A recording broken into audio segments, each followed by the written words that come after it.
What if an ancient city rose from the sea, built on coral, shaped by volcanic stone, without wheels, metal, or even writing?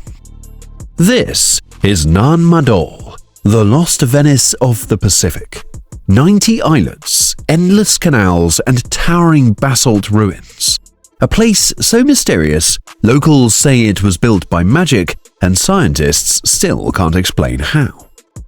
On the remote eastern shore of Pohnpei, a small island lost in the vast blue stretch of Micronesia, there lies a city that feels more like a hallucination than history. No roads lead to it, no grand entrances mark its importance, just jungle, surf, and silence. But push through the overgrowth, step past the tide, and suddenly it's there. A network of canals, ancient stone walls, and over 90 tiny man-made islets stitched together like a floating labyrinth. Stretching roughly 1.5 kilometers long and half a kilometer wide, Nan Madol isn't just big, it's impossible. Some call it the Venice of the Pacific, but even Venice had gondolas and scaffolding. These builders had no wheels, no metal tools, no pulleys, and yet they stacked 25-ton basalt columns like Lincoln logs straight out of the sea. They quarried massive volcanic stones from miles away and somehow floated them across rough ocean waters. And for what? We don't know exactly.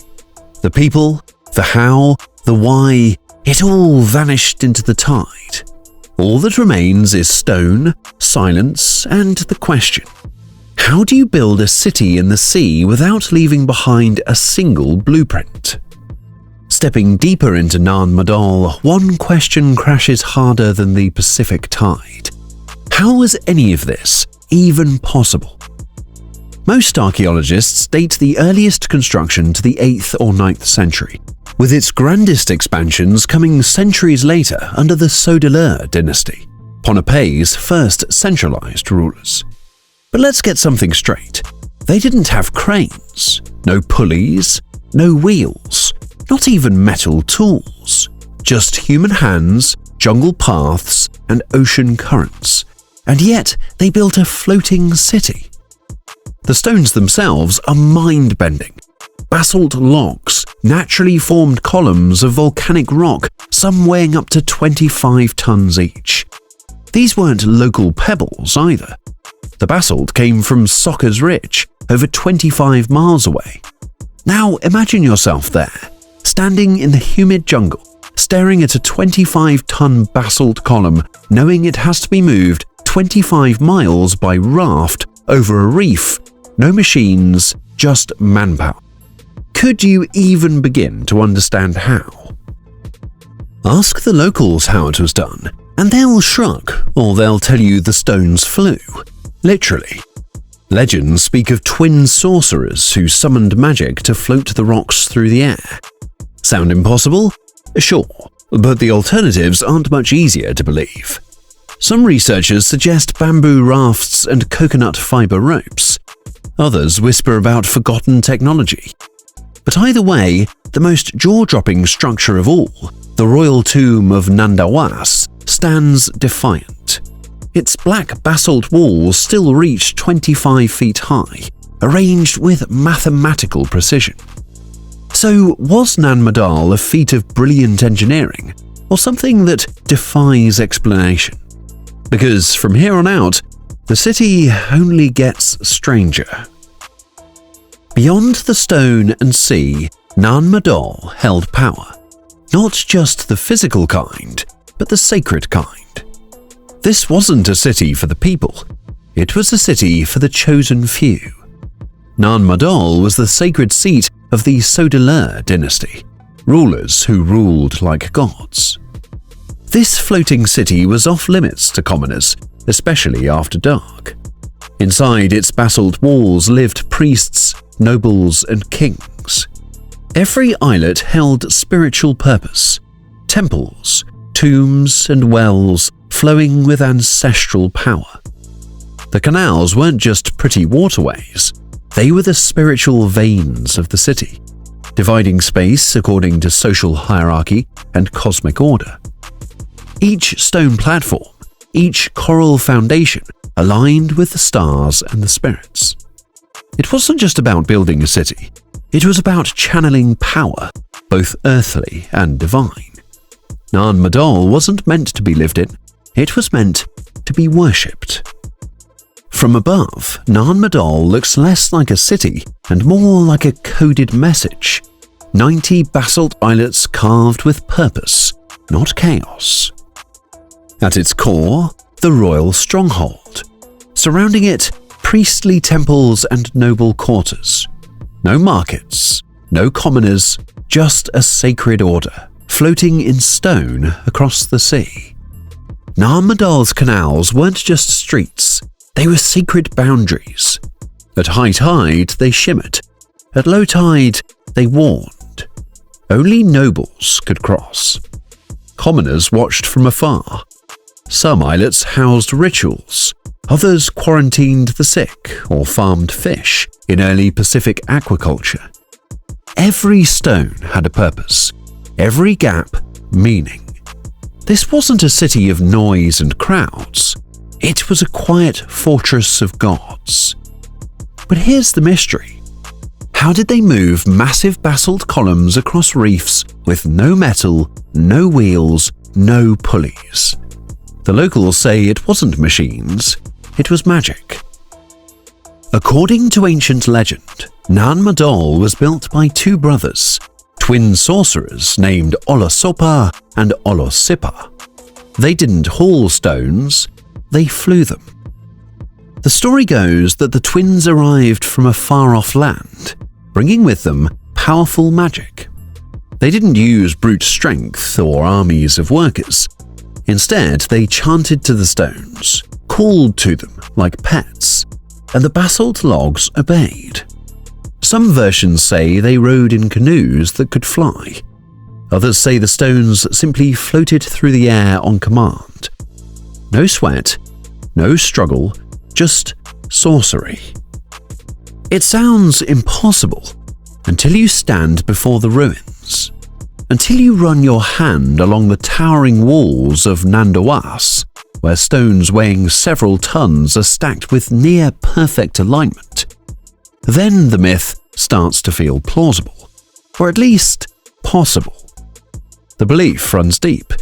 Even today, locals speak of Nan Madol with reverence and caution.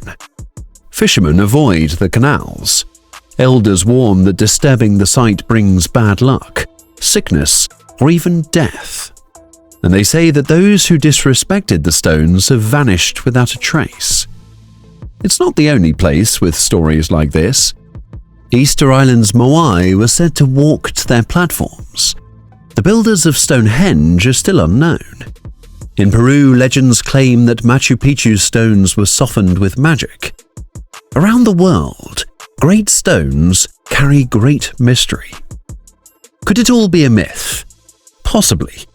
But the precision of Nan Madol, the sheer scale of it, suggests otherwise. Scholars argue that even with rafts and manpower, such construction would have been a logistical nightmare. Yet, it happened. Maybe that's the real magic. A place where science meets spirit and where the impossible leaves just enough evidence to make you wonder, what if both were true? But what happens to a city built by giants, ruled by sorcerers, and feared by mortals? Nan Madol, once the shining jewel of the Sodalur dynasty, didn't fall in flames of war, but in silence. Around 1500 CE, a warrior named Isoka Lekal arrived from Khosrau, driven by vengeance and prophecy.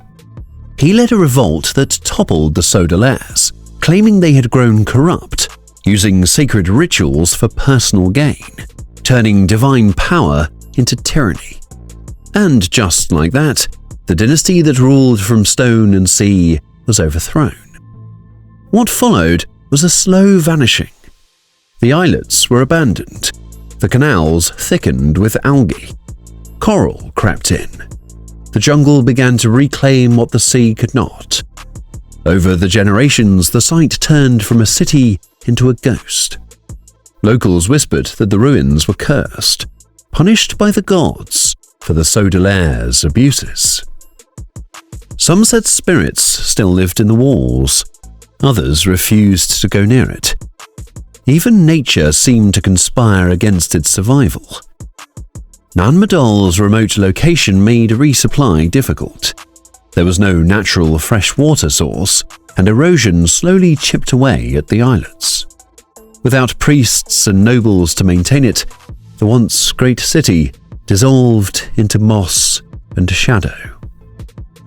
Yet the ruins never disappeared. Stone by stone they endured, half sunken, half forgotten, rising like ribs from the ocean floor. Nan Madol didn't vanish, it waited. For who?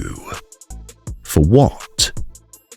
That's the question that still echoes through its crumbling walls and haunted tide. Centuries after it was swallowed by jungle and silence, Nan Madol resurfaced, not in legend, but on the maps of curious outsiders. When European explorers stumbled upon the ruins in the 19th century, they didn't believe what they saw. A massive man-made city floating on coral reefs, built with no pulleys, no wheels, no metal tools, and perhaps most mysterious of all, no written records. It baffled archaeologists. It fascinated adventurers. By the early 1900s, US Navy officers began charting the canals. Anthropologists waded through overgrown passages, sketching basalt walls that looked like they were stacked by titans.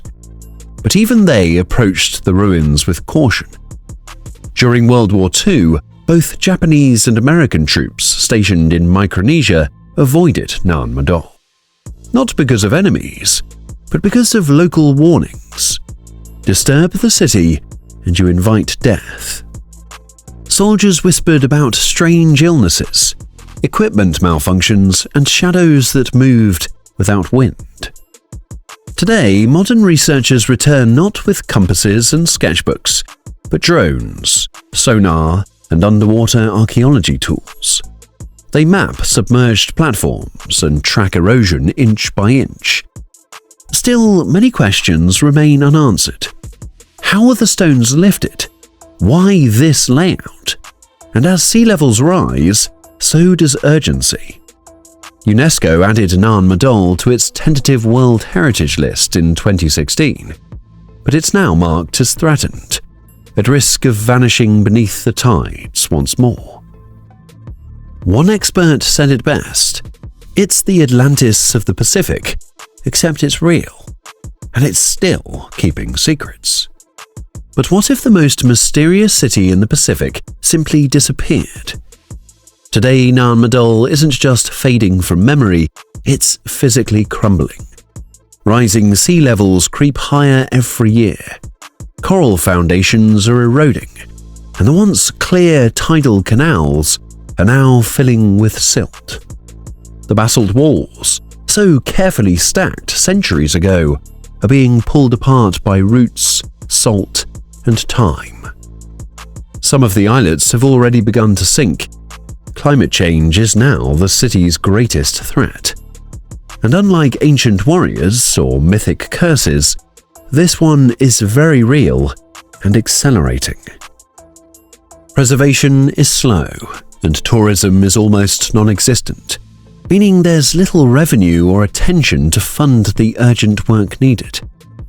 The Micronesian government and UNESCO are trying, but they're under-resourced, fighting rising tides with shovels and paperwork. Compared to other high-profile endangered sites like Venice or Machu Picchu, Nan Madol barely makes the headlines. And that's the tragedy. Because this city, once feared for its power, now forgotten in its silence, may vanish before you or the world ever truly understands how it was built. And if you forget it, who will remember? Before we unlock its riddles, before we hear its full story, as one archaeologist put it, a city once built on magic now needs modern magic, science and stewardship to survive. The question now is, will we act in time? It redefines what we think a city can be. Not skyscrapers or highways, but coral foundations, tidal canals, and basalt tombs, engineered by hands that never held metal tools. Long before European ships arrived in the Pacific, the Sodaleur dynasty had already built a centralized ceremonial capital, complete with elite classes, religious centers, and complex architecture. It's a testament to environmental ingenuity, showing how island societies didn't just adapt to nature, they worked with it. They turned the ocean into infrastructure, using the tides as roads and the reefs as building platforms. Nan Madol is where myth meets engineering, where stone meets saltwater, where spirit meets science. And that makes it more than an archaeological site. It's a cultural memory and a warning. Because even cities built for kings can fall. Even legacies written in stone can wash away. If we lose Nan Madol, we don't just lose ruins. We lose the evidence that genius doesn't require machines. That leadership, artistry, and vision once thrived in places the world too often overlooks. Nan Madol was carved for kings, ruled by legend, and now floats on the edge of memory. One day you might stand at the shore, see nothing but waves, and wonder if a city once lived there. Will you remember Nan Madol before the sea forgets? And that's all about it. If you liked this video, please give a thumbs up. And if you would like more updates, subscribe to our channel. Don't forget to click on the bell icon so you don't miss any videos and get notifications on time. Don't hesitate to give suggestions for our videos. We'll see you in the next one.